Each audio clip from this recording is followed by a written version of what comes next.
Welcome to one of the most listened to music news podcasts in the world, SGNP, with your host, Darren Sutherland. Join us as we talk with industry leaders, artists, and entertainers about their faith, family, and careers. This is information you will not find anywhere else on radio, web, or in a magazine, but only firsthand on SGNP.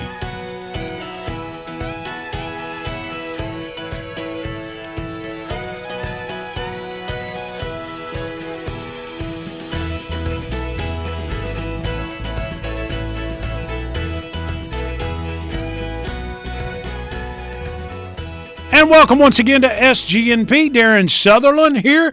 Arthur will be on in just a moment with me as we interview one of his favorite writers in all of the land. You know, multiple Grammy Award winner. Wrote about 30 songs. Miss Kenna West is going to be with us.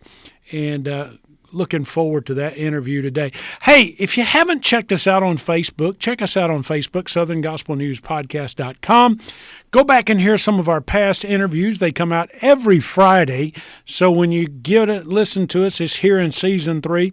They come out every Friday. We've got some great guests. Last week's interview with Danny Jones was one of the best we ever had. And Danny Jones, editor of the Singing News magazine, great information there. I'll stop talking. We'll play a song, throw a little liner in there, hear from My Pillow, and as always, support My Pillow if you can. They're a great Christian company. Mike Lindell is the kind of guy that you would want running your company, and you need their product. They'll help you out. Coming up, Kenna West, Arthur Rice on SGNP. Hey, this is Darren, and I'm here for my buddy Mike Lindell and My Pillow. That's right, My Pillow. I got to tell you a little secret, and this is a true story.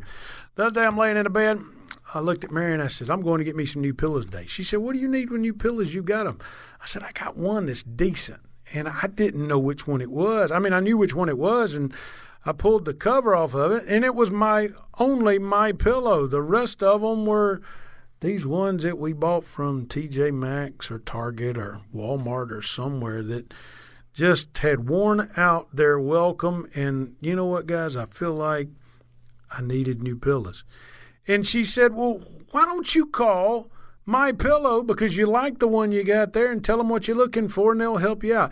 You know what? I called, and guess what? They helped me out. They asked me what size I was. They asked me how I slept. Did I sleep on my back or on my side or on my stomach? What felt right? Feathers or, blah, blah, blah, blah, blah, foam. They asked me all these questions. More questions than I ever dreamed about a pillow, and I got my new My Pillow in the mail, and I've slept right. You want that change in your life? It's real simple. 1-800-338-2330, 1-800-338-2330. Use the code word SGNP. That's right, the code word SGNP. And tell them you heard about this special offer. And when you use that code, you'll get a great discount from the folks at My Pillow. I use My Pillow. You should too. 1-800-338-2330. Use the code SGNP. My Pillow, the official pillow and sleep provider of Southern Gospel News Podcast. Hey folks, you're listening to Southern Gospel News Podcast. That's right, SGNP. My buddy Darren Sutherland and Arthur Rice, they are knocking it out of the park. Listen, check them out. Continue to listen, but be sure to check out Southern Gospel Point of View on iTunes, Spotify, or Google Play.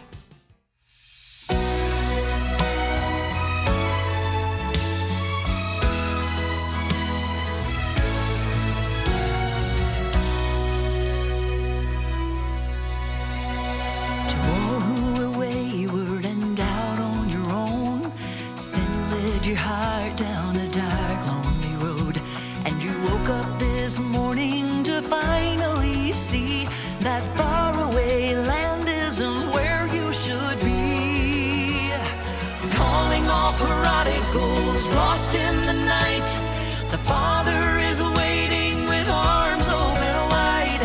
There is forgiveness for every wandering soul. Oh, He's calling all the prodigals home.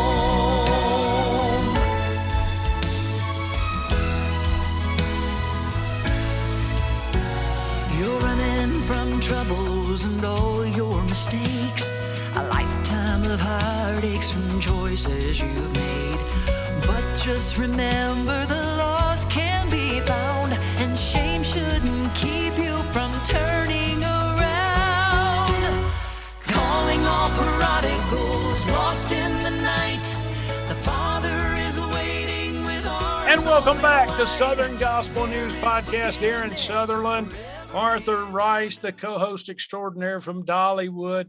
Arthur, I'm going to let you introduce the guest. And every time I say that, I got an email last week that said you were going to let Arthur introduce Danny Jones, and then you just went ahead and did it. You won't hush. So Arthur, I'm going to hush, okay? And I'm going to let you introduce our guest. Then I'll ask a plethora of questions for that person that says I never let you talk. Fair enough? Well, we are so happy to have Kenna West with her. Kenna is, if you all don't know, if you know your Southern Gospel history, Ken Turner was with the Blackwoods. Of course, Ken was just such a great gentleman. Everybody loved him, and Kenna, everybody loves her. She is probably one of the most prolific songwriters in our industry today. And man, we are so glad to have you. Welcome, Kenna. Thank you. This is a joy. And just think, Miss Kenna, we're not even on video. I mean, it's just audio, so you don't have to be self-conscious, because I see you sitting there touching the back of your hair. So no, I'm just kidding you, Miss Kenna. My hair. But I will tell you, when Arthur asked if I could do this, the first thing I said was, "You're not video, are you?" Just audio, right? Yes. Oh my goodness. Now, folks, just to let you in on a little secret, and we're not prepared to announce it yet, that is coming, is it not, Arthur? I think, at least we think it's coming. We hadn't finalized everything yet, but that's going to be. Now, Ken, I didn't get it. When Arthur introduced you, he mentioned Ken Turner. How were y'all related? I mean, help me out here. Okay, my dad is Ken Turner. He's okay. For many years, he sang with the Blackbird Brothers, and I think that's where most people know him. But when I was a little girl, he sang with the Palmetto State Quartet, right, the regional group at the time, back in the Greenville, South Carolina area, in the mid-60s. And then he went with the Dixie Echoes for a number of years, which is how I know Larry Ford. Larry Ford of Gaither fame, when he was the tenor with the group, he was a young guy engaged to I think she was Miss Florida at the time, Cheryl. Larry lived with us while they were engaged. And I remember we had to let our cat live in the garage during those months. And to this day, I remind him as a little girl, I didn't love him a lot, but I did produce his records now. So we have made up. So I'm fortunate to have been raised in gospel music, raised backstage. And the very people I pitch songs to now were kids. We were kids together, or it's the parents, or it's their children. It's really 3 generations that are doing those songs now. And I'm very blessed. Cool. That's awesome. Hey, speaking of records, you just released a brand new record. Isn't that something? We're label mates there, Arthur. I know. You're on Crossroads. Just released. I feel like I need a free t-shirt or something. Hey, we need to get Greg on that. We don't have any. Somebody needs to text Greg and tell him to give me a shirt. Okay, so here's interesting. Last year during the shutdown, I'm kind of minding my own business, Zoom songwriting, because we can't be in person. And I got a text from Chris White and Greg Bentley, who are the Sunlight end of Crossroads, the owner and the A&R director, and asked if I'd be interested in doing a record. I found that to be incredibly interesting, because at the time I was 55, and who gives somebody a first-time record deal at 55? But truthfully, I've been singing since I was 18. Ministry is all I've ever done. If it's writing a book and teaching women on Saturdays, or doing concerts on Sunday, or writing songs, or writing articles, or whatever I do that the Lord allows me to do for his glory, singing has always been a part of it since I was 18 and came to Christ. It's just that everything I did was outside the industry. That I had was to the local church. So I've always sung and I've always made records, but this is the first time to do it within the industry and to have a radio presence. And I'm so grateful for people that are playing the songs. And It's been an extraordinary week and a half since the record came out. It's called A Reason for Hope. It's on Spotify, iTunes, everywhere. The CD's on the website. And I'm just pleased as can be that the Lord would let me do this. It's come around full circle. I've written songs for so many years for other people, and to now sit down and with my friends and figure out what I want to say. That was a thrill last summer to do. How was that different for you as a songwriter to write your own songs when that's not, I mean, we have artist songwriters out there, like Rodney does such a great job. And, he has his group in mind when he's writing some songs. Right. And most writers have artists in mind when they write a song. A Absolutely. lot of times they'll say, you'll say, well, this sounds like so-and-so, or this, you pitch me songs all the time and say, we just finished this. That sounds like you, that sort of thing. How do you do that for you? It's funny. I'll give you a quick look at songwriting. When we get there at 10, wherever we're writing, typically at Kerboard, where I'm a writer on Music Row, we write right across from RCA Studio B, which is where my mother-in-law, Dottie West, used to always record. So I parked my car facing a building where she recorded for many years.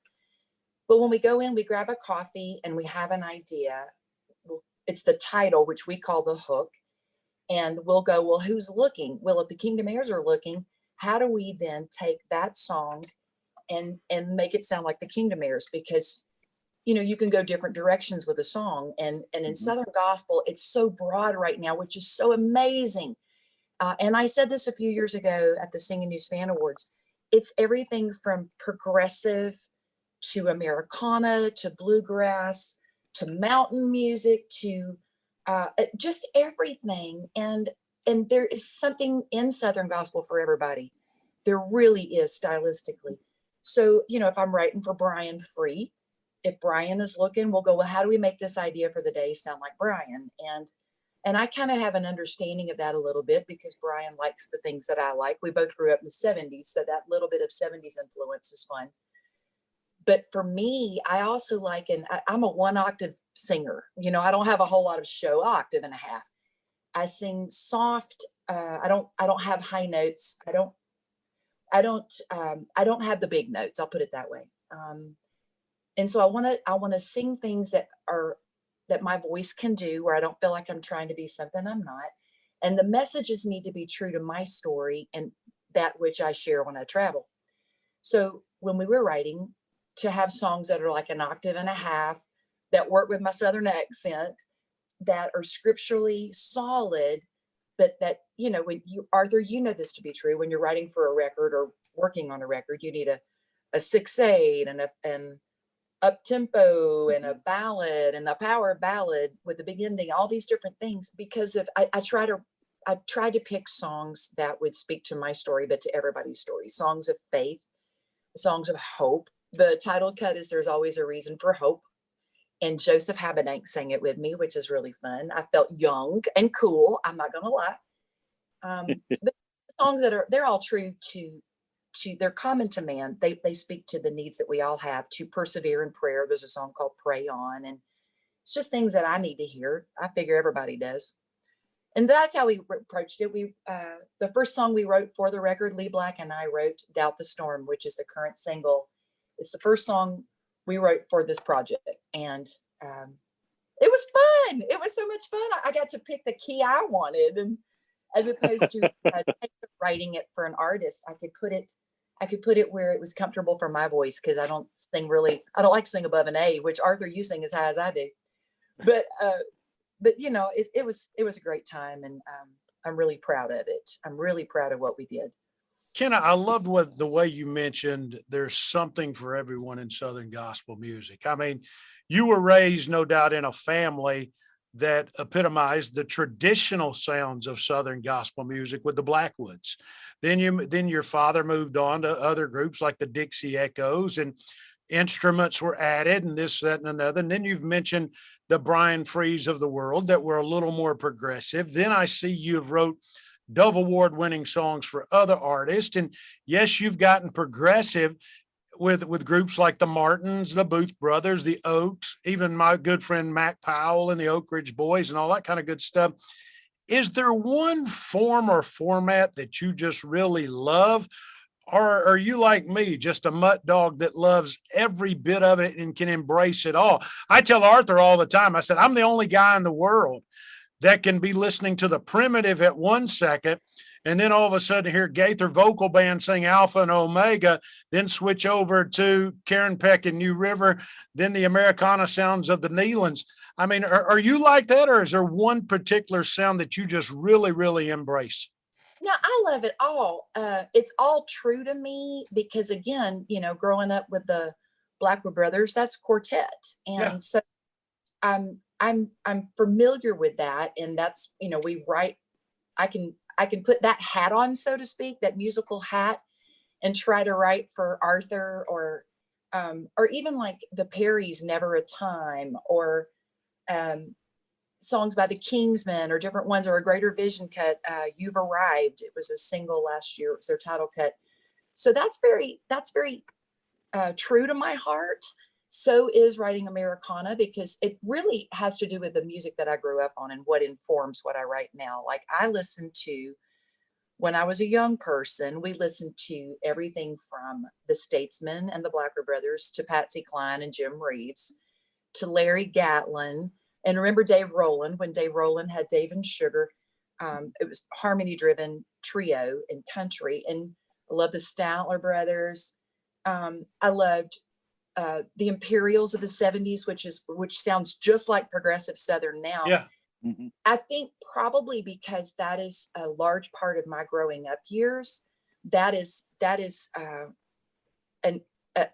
probably well suited to my heart to write for Lauren Talley, the Talleys, Amber Epinette, Brian, Joe Habitank. All that's very true to me.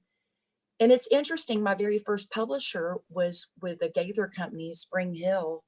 And my first publisher was Phil Johnson. And he wrote all those 70s songs of the Imperials. And I said, you're not going to believe this.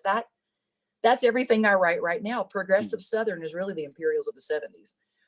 Follow the Man with the Music and those kind of songs. And so, I mean, I like it all. It's all very true to me. Cool. Something like Learning to Lean by the Blackwoods. Yeah. I would love to have a song like that just speaks to everybody. I think Say Amen is a song in our catalog that Say Amen, Even Me, those are universal songs, more progressive. But to write a song like Learning to Lean, I think his name was John Stallings that wrote it. I would love to be able in my lifetime to write a song with that kind of influence in Southern. What a beautiful message. Kenna, if I had asked Arthur, I said, Arthur, give me a singer's singer. Arthur would name one like that.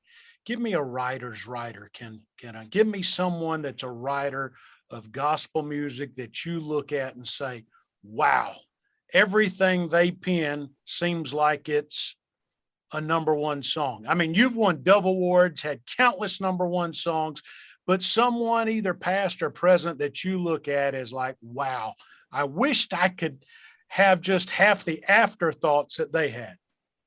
I think everybody would say, if you're picking from a generation before, I think everybody that writes songs would probably say Dottie Rambo, because her songs are, there's a simplicity to them. They don't require you to overthink.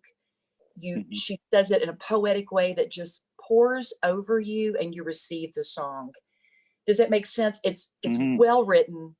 It's crafted beautifully, but you don't think about that when you're listening, because she wrote like she talks to you, but with a poetic sense. And so stuff, I'm trying to think of the song. Of course, I can't think of it right now because we're talking in a live kind of situation. Right. Sheltered in the Arms of God. That is like one of the most perfect songs I've ever heard. If I also am a big fan of Lanny Wolf.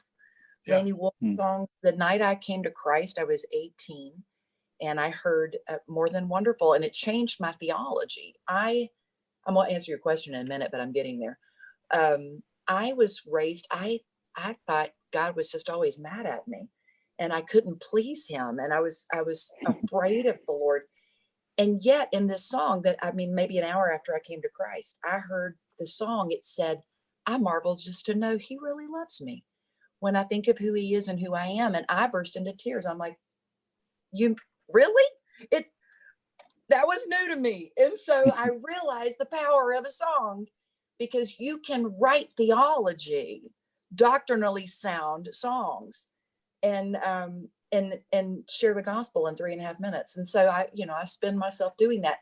In the modern era of writers, it would be hard to have one. Can I have a couple? You can have as many as you want. Oh, good. Okay. I'm gonna pull from my best friends. I'm in a text thread with these people, and we text every day. I think Lee Black, Sue Smith, Jason Cox, Tony Wood are some of the best writers to pick up a pen. I also think Joe Habedank is one of the most prolific writers. Yeah. He writes everything he does, and I write with him all the time. And it's not like he's just writing the melody. He comes in with the ideas. He has clever little nuances that make them fresh while staying anchored in the market. He's so clever. But I think Lee, Tony, Jason, Sue, they are the people that when they tell me a song they just wrote, my first thought is to be bummed that I didn't write it with them. And then my second thought is to bless them and be happy for them. Awesome. They speak my heart, and they say the things I need to hear because they're writing songs they need to hear. Mm-hmm. You know what I mean? Oh, yeah. Yeah, absolutely. Well, and that's, I think as an artist, that's what, I've never been able to write. I started trying years ago, and I just never was good at it. Probably if I'd have stuck with it, maybe, but by now I'm like, I'm too old. But you know what? I realized a long time ago, somebody has to sing these songs. Mm. Everybody can't be a songwriter, and everybody can't be an artist. Right. So you've got to have an artist to sing it. And so I just kind of just concentrated on finding songs that spoke to me. And, Arthur, it's a beautiful co-laboring, because we're sitting in a room in Nashville, and the only thing we can do that day is to steward the idea as best we can, prayerfully navigate what the Lord would have us say. You know what I mean? And then maybe I order a demo, and maybe I send it to you, and then our hands are off of it. We can't make someone sing the song. We can't make a marketing team at a label single it. We can't make people request it or vote for it or to win something. There are things on the wall in my living room that the only thing we did was steward 3 hours and pitch that to someone. And so you need the material to go sing over the body of Christ. We pray for the outlet that the songs would go and have their work. And in our lives as the writers who then maybe get a plaque at some point if the song does well or whatever, or it pays for our groceries if we're working, if this is what we do, we spend our lives in the music industry. It's ministry, but it's the business of music. And so we're very fortunate when people sing the songs, but we have no control over anything else. So we're always blessed when something good happens to it. As you would say the same thing, wouldn't you, Arthur? You can't make a song. And you're the one probably surprised when things go really big on a song. Absolutely. Well, and it's really just like sharing the gospel. I mean, short of sharing the gospel, that's all we can do. We can't make somebody believe it. We can't make somebody accept it. That it's out of our hands. Yeah. God takes it from there. And it's exactly just like, and that's exactly what you're doing with a song. Past writing it, you can't make somebody cut it. You can't make somebody listen to it or believe it or hear the message in it. And you have to leave it to the Lord from there on out. Tuck that under his sovereignty. God has if we've written a song and it's for the kingdom, then it's just finding the person. And so I pitched a song to a group, and they held it for about 6 months. And when they let it go, I pitched it to another artist the next day, and it was a song of the year for them. And so the Lord knows. And the reason they let it go is there was something similar that they were holding, and that was the number one song for them. So God knows, and we just lean into his sovereignty and ask, prayerfully that he would direct us when we're pitching. But I'll tell you that the only consistent prayer I've prayed for the 20 years I've been writing, 22, and for the 30 something years of singing, I've just always prayed that the Lord would make me fruitful And then he gets to figure out what that means, because I feel like that's a prayer he will always answer. Nice. If it's the song needs to go have a work on, because people need to hear it and it goes to the radio so people can hear it when they're driving and be encouraged by the message, well, bless the Lord. If it's just for my own heart, because I needed to be encouraged that day, well, bless the Lord. Mm-hmm. I just pray to bear fruit, and he beautifully answers that prayer in his own way. Nice. Beautiful. Nice. Ken, a lot of folks don't know this, and I know this just because I read your background before this interview, that you're a counselor. I am. And I'm also working on a master's in theology. Listen, Wow. I do a lot of stuff. You considering I am smack dab in the middle of menopause. We definitely say at my house, if I have a hot flash, I no longer know my zip code. But so this is part of our daily thing at our house. But I'm a board certified biblical counselor. Yeah. And I feel like that helps me. Like if I go and I'm singing somewhere and someone comes up and, by and large, people that are going through something, if a song connects, they want to tell you their story. It helps me manage that moment more effectively.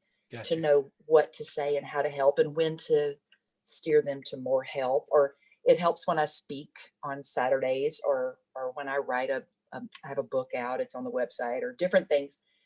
But it's the same thing with working on the theology masters. Hopefully I'll be done and I'll graduate in May.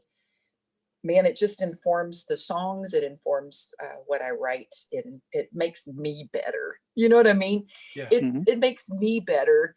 Well, your writing's better. I mean, it makes it does. I can tell a huge difference in your writing over the past several years. And it's because you're preparing yourself. You've worked hard, and God has blessed that, and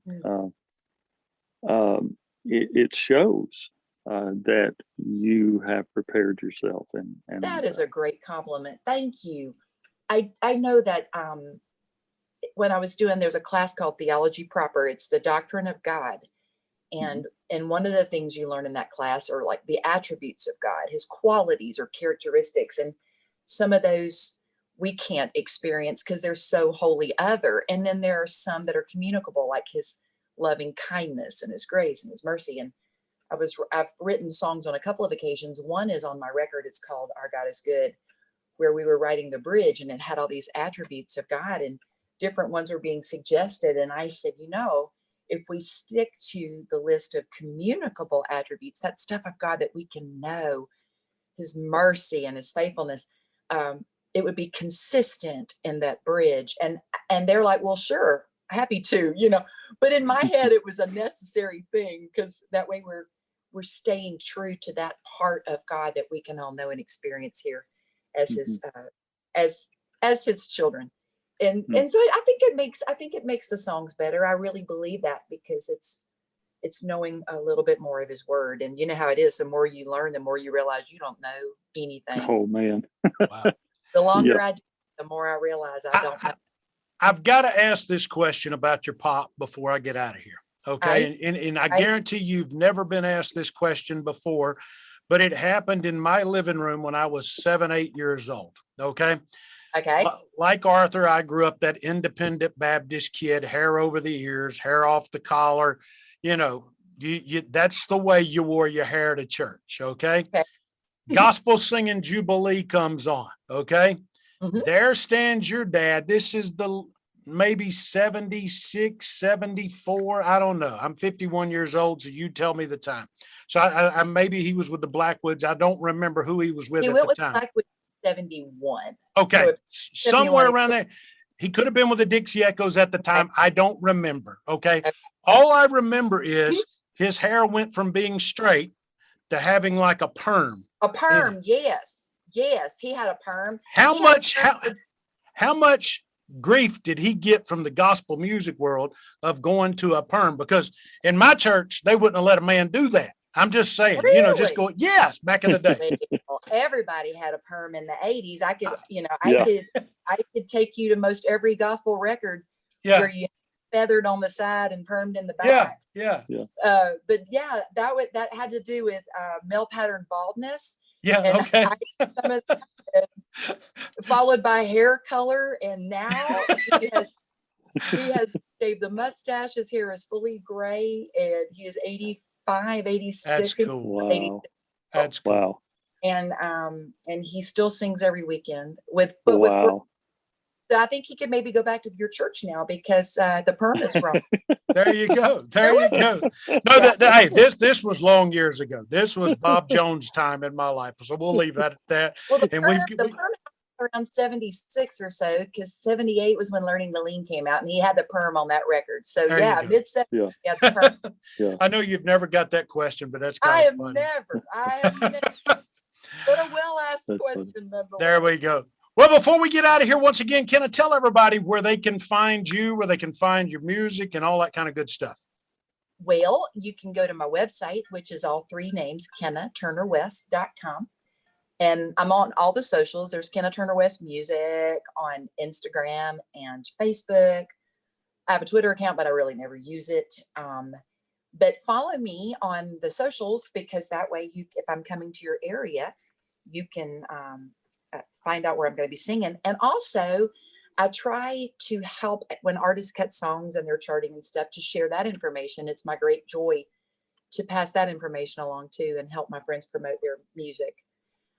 But go to Spotify, Kenna Turner West, and listen to the new record. Yeah. Cool. Called A Reason for Hope. Cool. Kenna Turner West, our guest today on SGNP. You found out where you can get all our good stuff. She's a great writer. We could sit here for another hour, probably have some more great conversations. Kenna, will you come back and be with us another time? I absolutely will. Thank you, ma'am. Arthur, we'll be right back on SGNP.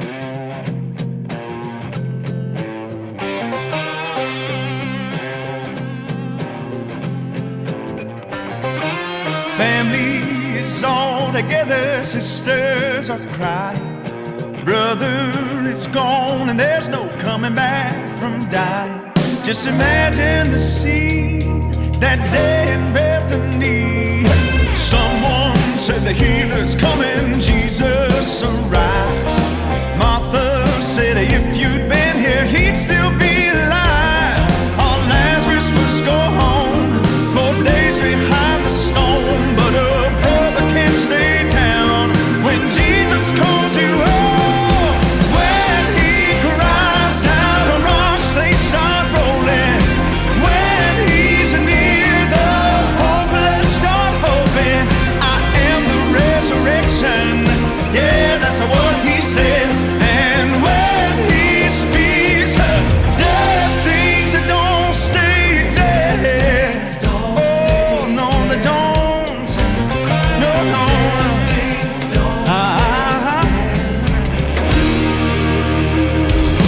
We've all been bound by grave clothes, done our goodbye.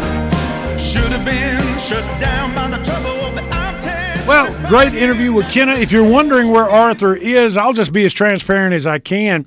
We recorded the interview a day that I had about 35 minutes in my schedule to do it. Kenna could do it. Arthur could do it. You know, Arthur sings full-time at Dollywood, so he does 5 shows a day. 20 concerts a week Arthur does. Our company here at BG Group, we produce about 35 podcasts a week, along with our other jobs. So we just couldn't line it up where we could do the opening and closing the same week, same time this week. So I'm closing this early on Friday morning as this releases Friday afternoon. But I loved what Kenna had to say, and such a talent, and she loves Jesus. And I think we all love Jesus, unless we're a Clemson fan like my producer Matt is, because they lost to Georgia. But you know what, us Georgia fans are still praying to Jesus that we'll get an offense going this week. That's another story for another day. I know Danny Jones and Jeff Chapman, my good friends, are big Bulldog fans, unlike Jonathan Wilburn, who's been a lifelong struggling Tennessee fan out there, and I won't mention the rest of you guys and where you're a fan of, but you Alabama fans, just hush. Y'all always win. Hey, it's been another great day on Southern Gospel News Podcast. We'll talk to you next Friday. Have a great week. Check us out on Facebook, and make sure that you always remember this. What's wrong with living right anyway? As Arthur would say, not one thing.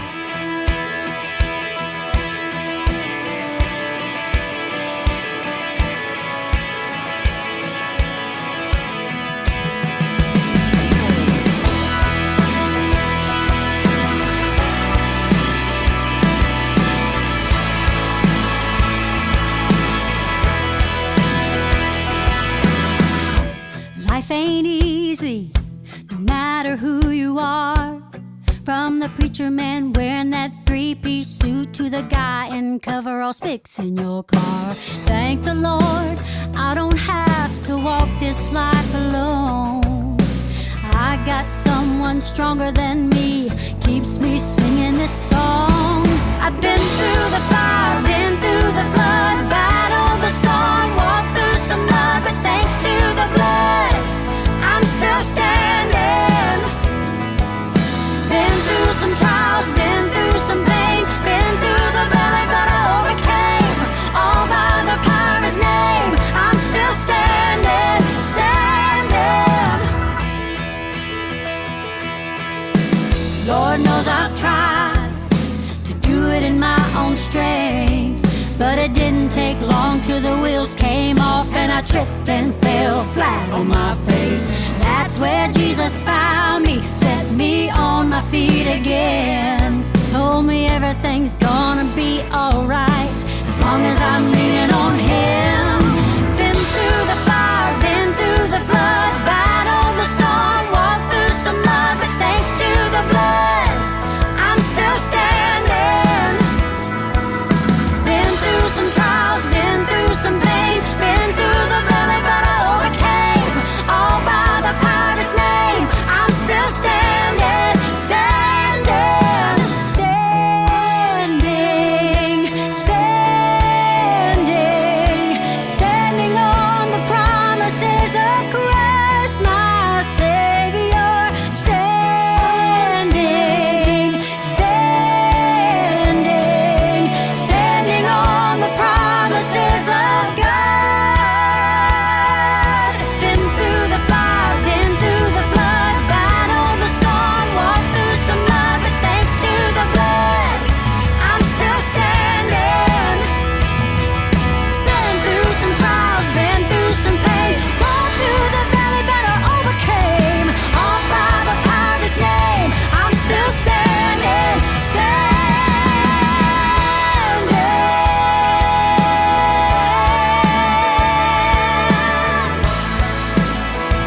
I'm still standing. Been through some trials, been through some pain, been through the valley, but I overcame. All by the power of His name, I'm still standing,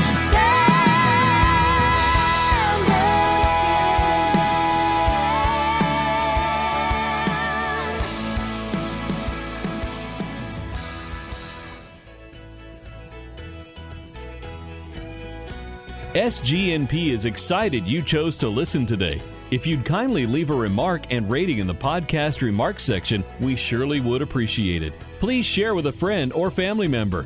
Look for us on Facebook, Twitter, and our new website, southerngospelnewspodcast.com. To advertise your products, services, concert event, or new project on SGNP and reach a 100% guaranteed number of people in your area, call Tim Newton at 770-874-3200 or email him today, tnewton@bgadgroup.com. Let us geo-target our ads for you, something radio nor magazine can do. Hey, this is Darren Sutherland. Before I close, I want to thank our affiliates out there. WLJA in North Georgia, KWFC in Springdale, Arkansas. The new one, The Andrew Burnett Show, heard all across the country, and online, TheLightAtlanta.com, playing Southern gospel music online. We're adding affiliates every day. We're partnering with Ken and the folks over there at Gospel Music TV real soon. So we look forward to that partnership. If your gospel music entity would love to partner with SGMP, get a hold of us. It's real simple. Folks, here's the deal. We've reached out to literally every form of media in gospel music. If we've missed you, I'm sorry. But we've had great partnerships with folks like Paul Heil and others. If you haven't heard someone on the air, it's not because we hadn't reached out. We hope everyone is successful, no matter if they're a radio station, a magazine, a website, a group, whomever it is. God bless you, and let's make gospel music better than it was today, tomorrow. Easy enough?